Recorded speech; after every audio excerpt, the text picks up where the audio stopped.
Halo bos, selamat petang, selamat petang. Saya Awang Pang. Hari ini kita company ada masuk yang kereta ni. Tahun 2018 Mazda CS5.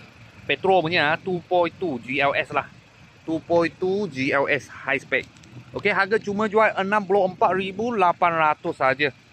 Kalau cash price lah, kalau full bulanan, zero deposit lah, bulanan 900 lebih ikat bank. Tadi saya ada anggaran kira lah. Kalau ada deposit deposit 10% mungkin bulanan dia 800 lebih. Okey, boleh nampak ini warna hitam original warna. Biasa datang warna biru ke warna silver, tapi ini warna hitam. Memang warna asal warna hitam. Okey, Continental punya tayar lah. Dulu punya owner pakai tahun 2023. Belakang dua Toyo tayar. Okey, dalam leather. Fully leather, interior dia warna hitam dengan warna chrome lah, warna silver. Chrome silver. Okey. Dia punya pattern macam ni lah. Okey, dalam dia aircon sejuk. Ini engine gearbox tak ada masalah. Ini kereta leather original lagi. Tapi ini Mazda sini sudah ubah. Dia ada keras sikit dia punya leather. Okey, tapi sini masih lembik lagi. Boleh nampak dia ada crack lah. Sikit-sikit. Okey, ada sport mode, ada eco mode, ada biasa punya mode pun ada. Push start button. Okey, pedal shift tak ada lah.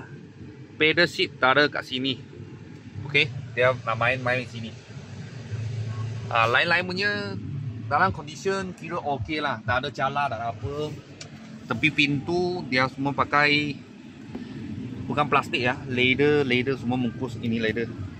Mazda sekarang dia punya kereta standard sikit lah. Sudah standard lah. Tak ada pakai cover itu plastik. Semua leather lah. Lembik punya. Belakang macam ni. Okey. Belakang macam ni. Memang banyak cantik. 2.0 GLS lah.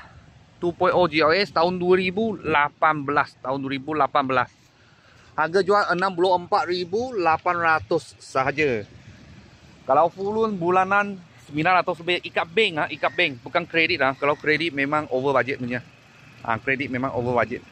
Kalau bos-bos dengan kawan-kawan tengah cari satu Mazda SUV. Kita sini ada sebiji. Warna hitam, dalam pun cantik juga. Interior warna hitam dengan silver. Kalau ada apa murah-murah kita saya akan video lagi. Thank you bos, thank you.